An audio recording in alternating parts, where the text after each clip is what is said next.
Hola, ¿qué tal? Buenas noches a su programa Hechos y Derechos, un programa de difusión del conocimiento y la cultura, desde luego sin fines de lucro. Como cada noche tenemos siempre un invitado especial, un tema diferente, buscando siempre que los temas sean de interés, de ayuda, de aportación a la comunidad profesional, no profesional, empresarial, comercial, aquellos que inician con un proyecto, siempre con ese propósito de ayudar a ustedes, amigos televidentes, que nos hacen favor de sintonizarnos todos los lunes a partir de las 8 de la noche, en esta ocasión con algunos problemas técnicos que ya saben, es muy natural, normal, pero desde luego con el gusto de siempre de todo el equipo que trabajamos para público y privado. Estamos en esta ocasión para tratar un tema que se ha venido anunciando, la violencia intrafamiliar y sus modalidades, teniendo hoy una invitada de lujo, una invitada evidentemente experta en el tema, y quiero presentarles a la licenciada María de Jesús Brechán Estrada. Qué gusto.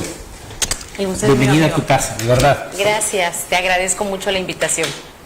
De verdad nos da gusto que estés con nosotros en esta noche con un tema que desde luego tú eres experta, conocedora de esto, y lo hemos estado anunciando y como una parte importante que queremos iniciar con el tema de la violencia intrafamiliar.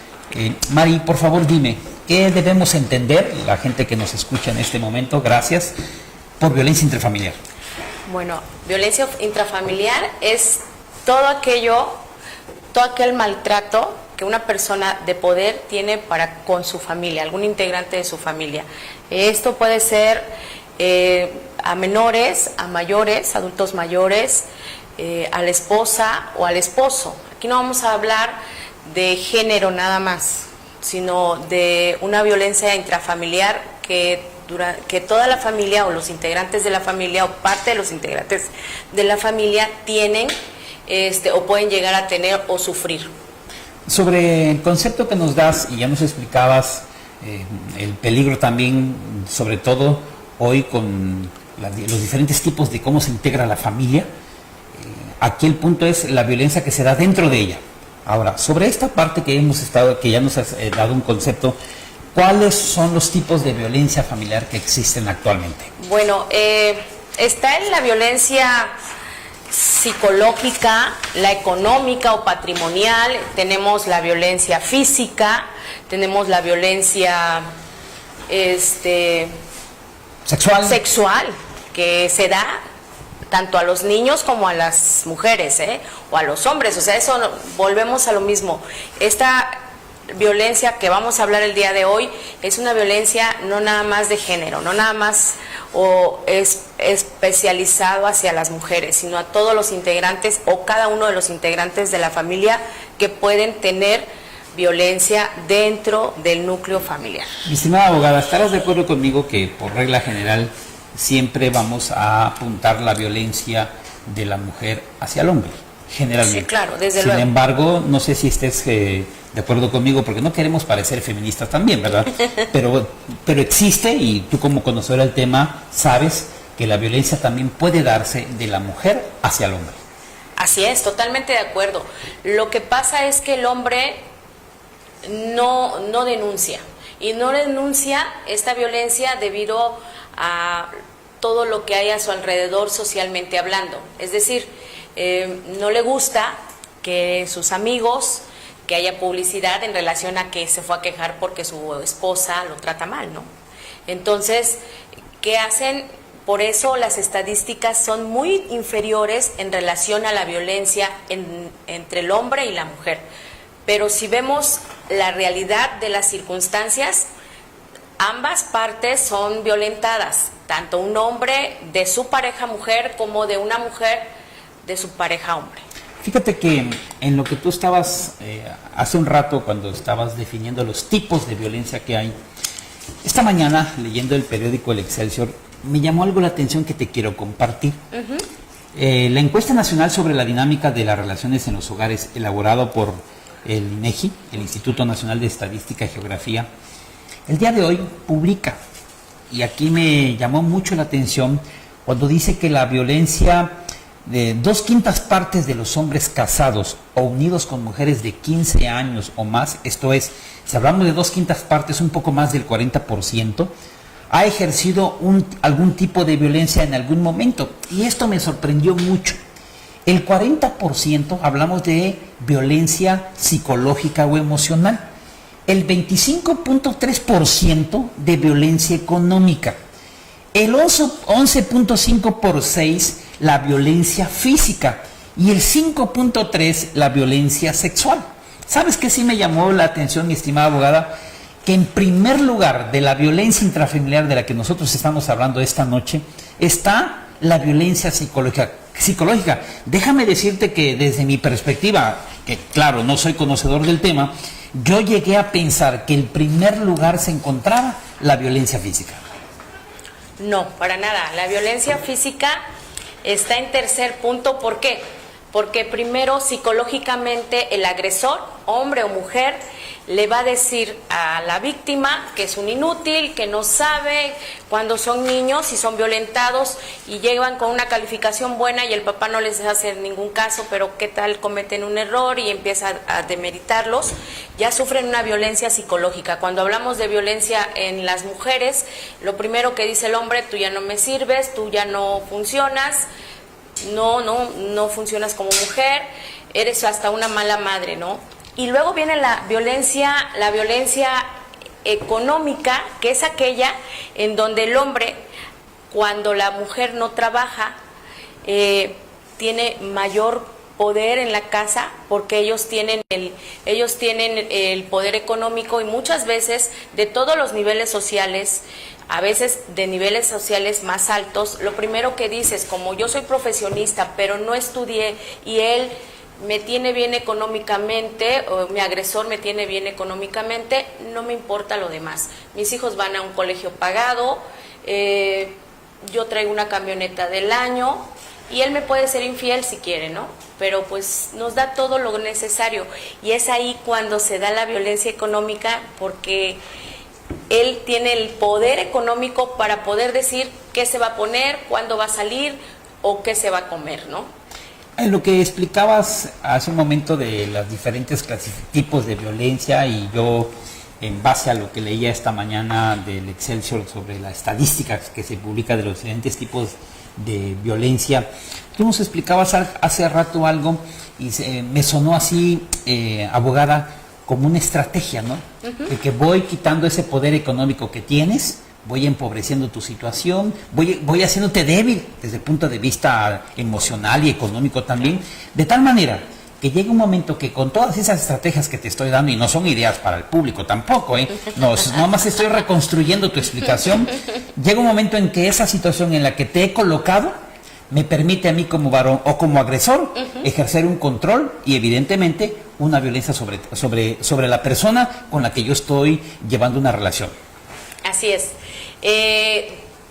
Se da mucho, y a mí me han llegado casos en donde la señora, voy a, obvio, omitir nombres y todo, es maestra, tiene 60 años de edad, y llega y me dice que ella es violentada, desde el principio en su familia tuvo un problema de violencia sexual que nunca dijo. Creció, estudió, y el primer matrimonio no funciona, el segundo tampoco funciona, pero el segundo, aparte de agredirla físicamente o verbalmente o psicológicamente, empezó a quitarle todos sus bienes y a dejarla sin nada. Al final se va de su vida, de la señora, porque se va con otra pareja, a ella la deja completamente pobre, pero más allá de esto, tiene una niña con él, que tiene 15 años y ni siquiera pensión alimenticia le da. Hace muchos años, pero muchos, encontré una reflexión, un poema, no sé cómo llamarle, y te lo voy a compartir antes de hacerte la siguiente pregunta. Voy a aprovechar tu experiencia y aprovecho para agradecerle al público que amablemente hoy nos ha esperado, y siempre tenemos un público fiel, y en un momento vas a encontrar la serie de saludos que siempre nos envían. Pero escúchame, por favor, porque viene la pregunta que te quiero hacer. Hace años le encontré esto y voy a compartirlo con el público. Ajá. Hoy recibí flores. No era mi cumpleaños o ningún otro día especial. Anoche tuvimos nuestra primera discusión y me dijo muchas cosas crueles. que realmente me lastimaron, sé que está arrepentido y que no son ciertas las cosas que me dijo, porque hoy me envió flores. Hoy recibí flores. No fue nuestro aniversario o ningún otro día especial. Anoche me aventó contra la pared y empezó a asfixiarme. Parecía una pesadilla. No podía creer que fuera real. Desperté esta mañana, adolorida, toda mayugada. Sé que debe estar arrepentido, porque hoy me envió flores. Hoy recibí flores. Y no era Día de las Madres o ningún otro día especial. Anoche me volvió a golpear y fue peor que todas las veces anteriores. Se lo dejo. Si lo dejo, ¿qué haré? ¿Cómo cuidaré a mis hijos? ¿Y el dinero? Le tengo miedo y tengo que irme. Pero sé que él debe estar arrepentido, porque hoy me envió flores. Y déjame terminar con la última parte cruel, ¿eh? Hoy recibí flores. Hoy fue un día muy especial. Fue el día de mi funeral. Wow. Anoche finalmente me mató. Me golpeó hasta la muerte. Si solamente hubiera reunido suficiente valor y fuerza para dejarlo, hoy no hubiera recibido flores. Mi estimada abogada, esto me obliga a preguntarte, ¿la violencia familiar entonces tiene fases? Así es, y son 3 fases las que tiene. La primera es la de tensión. Existe una tensión dentro de la familia en donde el agresor llega y molesto, siempre está enojado. Después viene la agresión, que es física, verbal, psicológica, que es la peor de todas, porque es la que no se ve, es la que tienes por dentro. Y al final viene la reconciliación, la luna de miel, le dicen algunos. ¿Por qué? Porque tú me dices que me quieres, tú me dices a mí, ¿sabes qué? Voy a cambiar, te prometo que ya no va a volver a pasar. Cuando el agresor sabe positivamente que la víctima va a huir de él, en ese momento el agresor tiende a mentir, y como miente, tiende a decir que la ama, a ser cariñoso, a ser afectivo, empezar con rumacos, con flores, como tú bien lo decías en ese poema, que al final de cuentas esto es cíclico. Después de la tercera fase vuelve a empezar otra vez la tensión. Esto me obliga a pensar que en algún momento, o en la mayoría de los casos, o yo no sé en qué porcentaje, puede ser que estés siendo víctima de una violencia familiar y no lo estés percibiendo, sobre todo porque nos explicabas ese procedimiento, esas fases. Cuando una persona es violentada, cuando se trata de mujeres violentadas, lo primero que hacen es negar esa violencia. Y lo niegan por muchos aspectos. La primera, porque según ellas quieren a su agresor. ¿Cómo vas a querer a alguien que te lastima? No lo entiendo. Pero ellas tampoco lo entienden, lo aceptan así. Es que yo lo quiero, por eso no me deja. Es que él me pega solamente los días de quincena. Bueno, después de todo no es tan malo. ¿Por qué? Porque no me deja sin comer, aunque sé que me es infiel.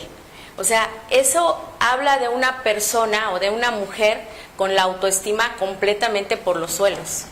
Entonces, en la violencia familiar, como hay varios aspectos o varios sujetos involucrados en esta afectación emocional, tú nos explicabas hace rato, estimada abogada, psicológica, sexual, económica, me obliga a hacerte una pregunta quizás lógica. Digo quizás lógica porque en ocasiones no lo percibimos. Sobre todo, y aquí viene la pregunta importante, ¿quiénes son los más afectados en la violencia intrafamiliar? Bueno, en la violencia intrafamiliar los más afectados son niños, niñas, adolescentes, desde luego las mujeres, desde luego los adultos mayores. Ellos son los más afectados en una violencia intrafamiliar.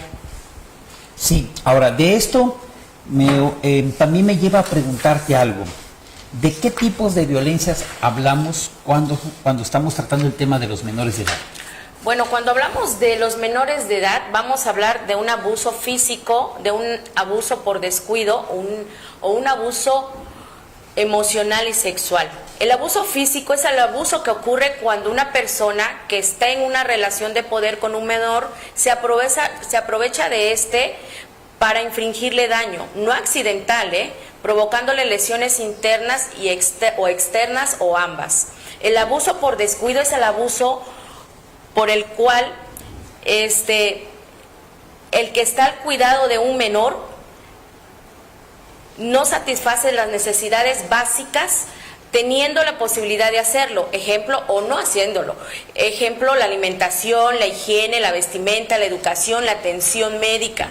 Y el abuso emocional es aquel abuso en donde el que está al cuidado de un menor propicia diciéndole: eres un tarado, no sirves para nada, te pareces a tu papá o te pareces a tu mamá, en fin, quien sea el agresor, porque el agresor, cuando se trata de niños, los agresores es mamá o papá, pero ojo, también los familiares, también los tíos, también los vecinos, también los amigos, si la mamá o el papá se lo permite, ¿no? Hace unos días estaba leyendo una de esas notas de la revista del Corazón, en lo que atendía un asunto y para ocupar un poco mi tiempo, leía cómo se daba la violencia familiar de un deportista famoso hacia su pareja. Fíjate que él tenía una frase muy cruel, por cierto. Dice que cada mañana que se despertaba se quejaba la señora, este futbolista, este esposo, esta pareja, este consorte, le decía todos los días: hoy amaneciste más fea que ayer. Imagínate qué cruel, ¿no? Sí, claro, desde luego. Qué cruel y qué tonta ella por seguir en ese ambiente y permitir esa agresión. Pero ahí te va, ¿por qué lo permite? Porque la misma familia le dice: es que tú no puedes dejar a tus hijos sin papá. Oyes, es que sus mismas creencias religiosas le dicen: tienes que cargar con la cruz que te tocó, hijita, nada es fácil en esta vida. Y eso va haciendo que la persona agredida, que la mujer agredida, piense no que se lo merece, sino que así le tocó vivir y que no puede salir de ese cuadro. Esto, previo al comentario que te estaba haciendo, me nace a llevarte a la siguiente pregunta: ¿cómo se da la violencia hacia la mujer? Uy, es una pregunta, la verdad, que muy importante, y es una pregunta que quiero empezar diciendo que miles de mujeres experimentan cotidianamente diferentes formas de violencia que para muchos pueden verse como situaciones normales y hasta naturales entre parejas. La violencia de parejas es un reflejo de la desigualdad e inferioridad. Nosotros vivimos en un mundo de patriarcado, machistas. Entonces, desde niños nos diferencian y saben que el hombre es el fuerte y la mujer es la débil.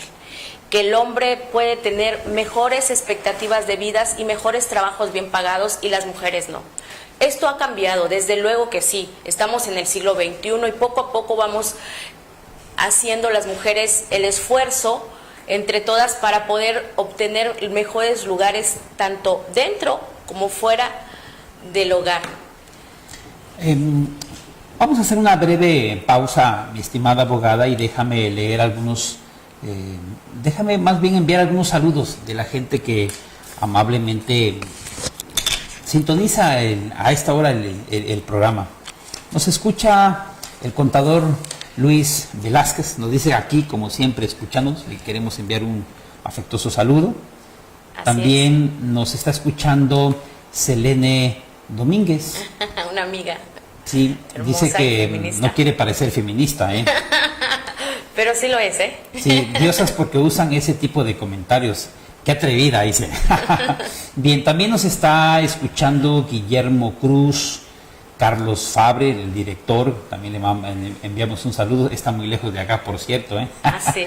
Está también escuchándonos Claudia Vázquez, Rosa María Zúñiga, desde la Ciudad de México. Ella comenta: qué triste que exista la violencia por la gente que más se quiere. ¿Por qué las mujeres esperan hasta que las maten? Ella pregunta, ¿eh? Sí, eso, hace el rato leía ese poema y realmente es una realidad. Evidentemente estamos conscientes, mi estimada abogada, que la violencia intrafamiliar tiene muchas complejidades, ¿no? Y esa parte compleja pues debe abordarse por diferentes tipos de especialistas. Hoy estamos haciendo un pequeño entre desde el punto de vista legal, sin que nos pronunciemos desde el punto de vista psicológico, pero claro, conscientes del efecto que tienen. También nos escucha la licenciada Zaira Rodríguez Insunza. Queremos también enviarle un saludo. Amalio Alejo, Víctor Lara, Agustina Ramírez, Martín Darinel, Sein Cruz. También nos escucha Lorena Cruz Mirón. Dice: felicidades a la abogada, domina y conoce perfectamente el tema. Le enviamos un saludo. Rosario Fuentes, una compañera que tenemos en común. También tu entrenador, mira, Rey López Muñoz. Qué bien. Envíale un saludo, por favor, para que mañana el día del entrenamiento no te trate tan mal. Ok. Víctor Lara. Ah, sí, un gran amigo. Este tema dice que se está tratando desde el punto de vista de una abogada que ha sido defensora social, él así lo reconoce, queremos enviarle un saludo. David Mesa Montes dice que la diferencia cuando un hombre sufre violencia por una mujer, no se queja por pasar vergüenza ante la sociedad, pero de que existe, existe. Así es, totalmente. Y aquí voy a ventanear un poquito a los varones. Esto existe en todos los niveles sociales, desde luego, pero tengo muchos conocidos taxistas que son muy violentados por sus esposas, aunque ustedes no lo crean. Y que llegan y que las señoras no nada más les quitan el sueldo, sino ellas nomás quieren el dinero y ellos no tienen derecho a nada más. Y ahí están. Marisela Cárdenas nos escucha desde Los Cabos. Ella pregunta algo y te lo hace a ti. Dice: lo difícil es el desapego al agresor. Sí, claro. ¿Qué tipos de apoyos existen para las víctimas y a dónde se puede acudir? Ok, desde luego, el apego, la codependencia que se tiene como víctima hacia tu agresor es muy fuerte, y lo que tienes que hacer es tener la conciencia de que existe la violencia hacia ti, de que asumes que hay una violencia que no te gusta, que no debes, no mereces, y que tienes que tener instituciones públicas para que te ayuden. ¿En dónde se puede ayudar ella? Existen diferentes lugares, en ellos está la Fiscalía de la Mujer, que si no mal recuerdo creo que está en el Libramiento Sur, su dirección está en el Libramiento Sur, es Primera Oriente entre 21 y 22 Sur, en la colonia San Francisco. Está el CEJUN, que también es un centro de justicia para mujeres, en donde ahí te canalizan y ven cuáles son tus necesidades. Desde que llegas te integran correctamente, te hacen una entrevista, nunca te van a revictimizar, y ellas van a canalizarte para lo que tú necesites, ya sea una violencia física, emocional o económica. Y desde luego también está el Instituto de Defensoría Pública en el Supremo Tribunal de Justicia, en donde se encarga de hacer todas las demandas para la pensión alimenticia, porque lo primero que hacen los hombres es: cuando existe una violencia, tengo 1, 2, 3 hijos, me voy con otra persona o simplemente acabo con esta relación y no mantengo a ninguno de mis hijos. Una pregunta que quiero hacerte, abogada, durante tu disertación, desde mi punto de vista atinado en cuanto a la definición de violencia intrafamiliar, los tipos que se dan, cómo se da la violencia en los menores de edad, hacia la mujer. Y nos estamos pronunciando, abogada, un tanto, no es que estemos siendo feministas, sino que, de hecho, aquí tengo el dato. Fíjate que el INEGI reporta que de la violencia familiar el 76% es de hombres y el 24% es de mujeres. Totalmente. Tú apuntabas muy atinadamente hace un momento que también la violencia se da de la mujer hacia el hombre, pero realmente la estadística que nosotros estamos trayendo sobre la mesa esta noche es el porcentaje es mayor del hombre hacia la mujer. Ahora, esto me lleva a hacerte una pregunta importante. ¿Tiene alguna característica, algún rasgo el agresor? Claro, los actos de violencia ejercidos por los golpeadores tienen un carácter privado y repetitivo. Parecen tener una doble personalidad, se comportan de una manera en el hogar y de otra muy distinta cuando están con los amigos. Ellos suelen ser agradables al mundo exterior, pero en casa son insoportables, nadie los tolera. Entonces, sí, claro que existe, que el agresor se vuelve violento sin causa aparente y atraviesan ciclos de acumulación de tensión que no guardan, ¿eh? Ojo con eso, ellos no guardan esa tensión en relación a lo que los rodean y estallan en las 3 etapas o 3 fases que ya hablamos anteriormente, ¿no? La de tensión, la de agresión y la de enamoramiento o reconciliación. Tomando en consideración que no tenemos una cultura de la denuncia, pocas personas lo hacen. Tú hace un rato comentabas que puede ser que yo sufra de violencia intrafamiliar, pero por el temor, por el desconocimiento, me permita no actuar de manera inmediata desde un punto de vista judicial. Esto trae consigo que yo quisiera preguntarte, antes de agotar un procedimiento de carácter judicial, ¿hay alguna acción previa desde el punto de vista administrativo para no llegar a un conflicto y no desgastarme en lo que implica un procedimiento de orden familiar? Bueno, miren, muy buena tu pregunta, mi amigo mío. Fíjate que yo siempre he dicho, ¿cómo vas a mediar con un agresor? O sea, mi pregunta es, si alguien me golpea o me maltrata, ¿cómo voy a dialogar con él? O sea, ¿qué va a decirme él? ¿Que no lo va a volver a hacer? Pero tú decías hace un rato que tampoco la reacción inmediata es me golpea y denuncio. No, desde luego. Desgraciadamente las mujeres, y esto es en un alto porcentaje de todas las denuncias que existen, siempre aceptan la agresión como algo inherentes tal vez a ellas, o como algo que merecen, o como algo que la vida o Dios o lo que sea les tocó. Sin embargo, ¿cuándo denuncia una mujer? ¿Cuándo realmente denuncia una mujer una agresión? No lo van a creer. Cuando ella se da cuenta que él es infiel. Cuando ella se da cuenta que hay otra que ocupa su corazón y su mente del agresor, y no es ella, y que lo trata mejor que a ella, y que le da mejores cosas que a ella. En ese momento, la mujer agredida por años anteriores va y denuncia. Hablando de la denuncia, me obliga a comentarte, a cuestionarte algo. Si un hombre o una mujer, estamos conscientes en que la violencia se puede dar en cualquier momento, o los hijos, o el abandono de los padres, ¿hay algún horario? ¿Hay que esperar de las 8 de la mañana que abren las oficinas para presentar la denuncia? ¿Cómo opera esto? Afortunadamente, ahora en nuestro estado, en todo el estado, en San Cristóbal, Tapachula, Tuxtla Gutiérrez, tenemos el CEJUN. El CEJUN es el Centro de Justicia para Mujeres y está junto con las fiscalías las 24 horas del día para que quien sea violentado, niño, adulto, mujer, vaya y denuncie, haga su denuncia.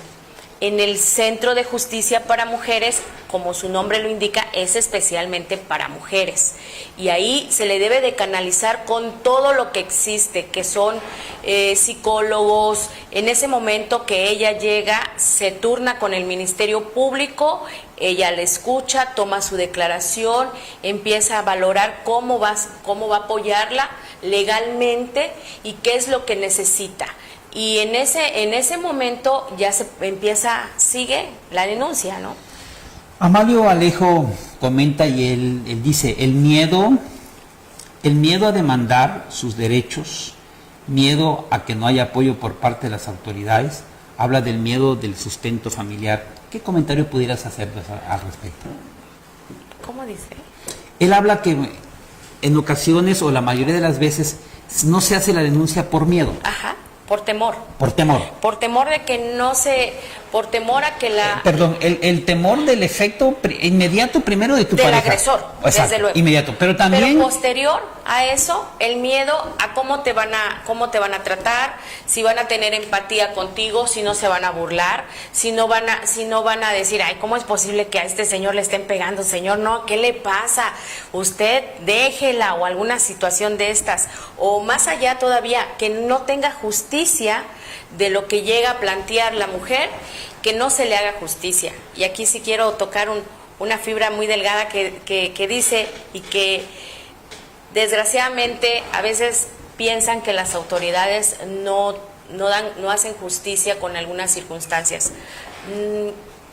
De veras, yo estoy trabajando 20 años como servidor público y sé que existen muchas deficiencias. Sin embargo, debemos cada uno a tomar su responsabilidad desde nuestras trincheras, y desde el momento que alguien llega por un delito de violencia familiar, el Ministerio Público tiene que ser muy hábil de sustentar todo lo que va a decir, para que después no hayan de cómo decir no se hizo justicia. De esto último que tú comentabas, me lleva a afirmar algo, pero una vez que afirme esto, quiero dar paso a la siguiente pregunta. La violencia intrafamiliar es un delito, desde luego. Así es. La pregunta es, ¿en qué momento se configura el delito de la violencia intrafamiliar? ¿En qué momento se configura el delito? En el momento que ejerce violencia y es denunciado.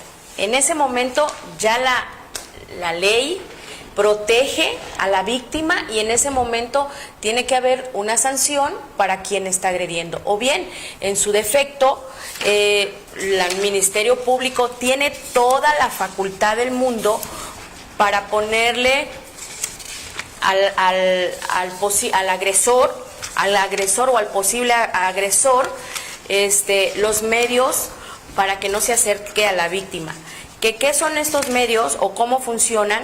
Pues es muy fácil, son las medidas de protección que una víctima tiene, ¿sí? Y está en nuestro Código Nacional, en su artículo 137, en donde el Ministerio Público, bajo su estricta responsabilidad, ordenará fundada y motivadamente la aplicación de las medidas de protección idóneas cuanto estime que el imputado presenta riesgo inminente contra la seguridad de la víctima.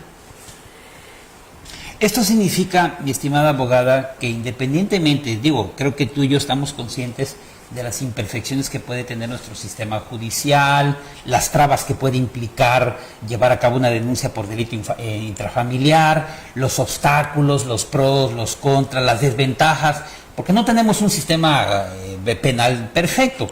Pero ojo, pero lo que sí también, aún comentando las posibilidades negativas que nos enfrentamos, pero esto no implica o esto no impide que el agresor pueda ser denunciado.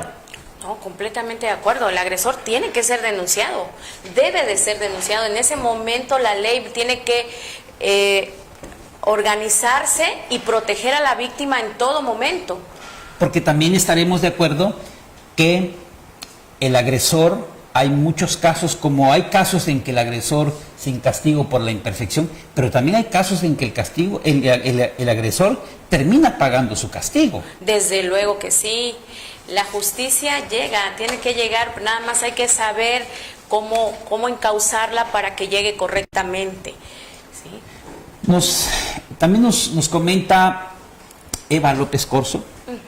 Dice saludos para ti y para mí. Ay, gracias. Ella considera que bueno que existan plataformas como este programa para difundir más sobre el tema que estamos abordando de la violencia intrafamiliar, que es tan delicado y con un alto porcentaje en nuestro estado, y sobre todo contar con las instancias legales a las que puede acudir el que esté sufriendo de una violencia intrafamiliar. Y mi estimada abogada, hace rato decíamos, y no solo estamos diciendo que la mujer es agredida, también reconocíamos hace un momento al principio del programa que también el hombre es agredido. Sin embargo, lo que sí queremos puntualizar es que no debemos quedarnos callados ante una situación como esta, ¿no? Completamente de acuerdo.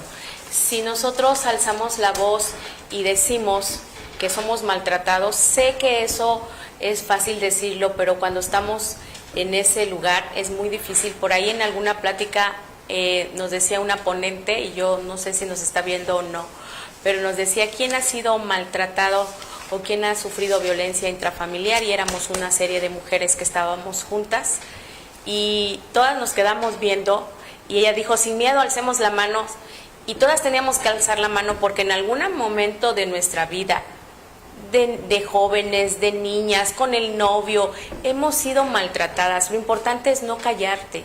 Si te callas, te haces cómplice del agresor y haces que ese ciclo siga en tu vida. Tensión, agresión y luego enamoramiento, ¿no? Yo estoy seguro que de las personas que amablemente nos están escuchando, créeme que así lo digo, tú lo acabas de confirmar, alguna fibra hemos movido. Total. Sin embargo, no podemos quitarnos de la realidad. La violencia intrafamiliar es tan antiguo como cualquier otro aspecto. No sé si algún día erradiquemos por completo la violencia intrafamiliar, no lo sé, ¿eh? Sin embargo, es un problema del pasado, es un problema del presente, y quiero ser un poquito muy, pues ahora sí que muy aventado, y voy a afirmar de que creo que el problema intrafamiliar será un problema que todavía va a permanecer por algunos años más. Así es, y ojalá y no, pero ¿quiénes tenemos la oportunidad de que ya esto ya no siga? Es tan sencillo, fíjese, para erradicar la violencia hacia las mujeres tenemos que educar a nuestros hijos. ¿Y cómo vas a educar a tu hijo? No permitiendo que tu esposo sea violento contigo, porque entonces generas una violencia en él, y al rato o va a tomar drogas, o va a dejar la escuela, o va a ser un patán como el papá. No permitas que nadie te alce la mano, porque no lo mereces. Tú mereces una vida de paz, de tranquilidad. No importa qué carro traigas o por qué no hayas ejercido una profesión, lo puedes intentar. Hay muchos caminos para salir. Las mujeres somos las únicas responsables de los hombres y mujeres que existen. Las relaciones de pareja son complicadas. Así es. Sostener una relación es difícil, requiere creatividad, paciencia, muchas cosas. Y yo creo que cualquier problema que enfrente una pareja, hay formas de resolver. Por lo menos se me ocurren dos: el divorcio y la ayuda profesional de alguien que es especializado en familia, a través de, no sé, muchas terapias. Procure que la estabilidad familiar permanezca. Sin embargo, yo creo que el camino, que no puede ser la solución de una relación, pues no va a ser la agresión física jamás. No sé si tú estás de acuerdo conmigo. Completamente, desde luego que sí. Cuando alguien ya no puede estar, no puedes decir que amas a alguien que te hace daño, no puedes decir que amas a alguien que te ignora o que te lastima con palabras. ¿Por qué las estadísticas son superiores en relación a la violencia física y a la violencia psicológica? Es muy sencilla, porque la violencia psicológica, que es la que tarda más en sanar, es la que menos se nota. Las instituciones judiciales con las que hoy contamos están para algo. Yo no creo que se crearon ni tienen un presupuesto del gasto público de lujo. Estamos conscientes, decíamos hace rato, de las imperfecciones y de los obstáculos que hay. Sin embargo, yo creo que nuestra cultura, yo creo que sí tenemos que cambiar esa mentalidad, esa perspectiva, y un problema como la violencia intrafamiliar, me parece que la manera más adecuada de resolverlo, entre muchas posibilidades, está agotar esas instancias legales. Y tú decías algo hace rato muy importante y me gustó: si la violencia intrafamiliar es un delito, se va a perseguir. Claro, claro que se persigue, es de oficio, y siempre habrán consecuencias tanto legales como físicas legales para quien nos ponga en el cuadro de violencia, ¿no? Déjame decirte que cada entrevista que he tenido siempre tengo dos cuestiones, una positiva y negativa. La positiva es que cuento con gente especializada como tú, mi estimada abogada María de Jesús. Gracias. Sin embargo, tengo la negativa. Nunca agotamos todos los puntos que desearíamos tratar aquí en Hechos y Derechos. Mis estimados amigos, hemos tenido una conversación más agradable desde nuestro punto de vista, un tema delicado, con muchas facetas, con muchos aspectos a que tocar. Yo considero que quedaron algunas cuestiones pendientes. Sin embargo, de esta plática sí quisiera decirles algo. Tenemos las instituciones judiciales, imperfectas como algunos lo han comentado en la dinámica que participan con nosotros. Sin embargo, consideramos, la abogada y yo compartimos el punto de vista, tenemos que agotar un procedimiento, porque esto, en la medida como agotemos un procedimiento, en la medida como se lleve a cabo la cuestión judicial, creo que en esa medida vamos a ir combatiendo un tanto y posiblemente en algún momento los indicadores que hoy son altos en violencia intrafamiliar se disminuyan. Mi estimada abogada, de verdad, ha sido un placer, amigo, un lujo que estés conmigo esta noche. Te agradezco la invitación, te agradezco el espacio, espero que hayan podido ser un poquito alimentario para quienes nos escuchan y nos ven. Por favor, mujeres, no se callen, nunca una violencia es amor, nunca una violencia está disfrazada con flores. Oye, pero también los hombres no nos callemos una violencia, ¿eh? Desde luego. Y también ustedes ya sean parte de la estadística y quéjense para que así vayan subiendo y vayamos viendo realmente quiénes son más violentos, si los hombres o las mujeres. Estimados amigos, muchas gracias por estar con nosotros en un programa más, en una emisión más, en un programa que difunde la cultura, difunde el conocimiento. Los espero el próximo lunes, 8 de la noche, es nuestra cita para una entrevista. Gracias y feliz noche.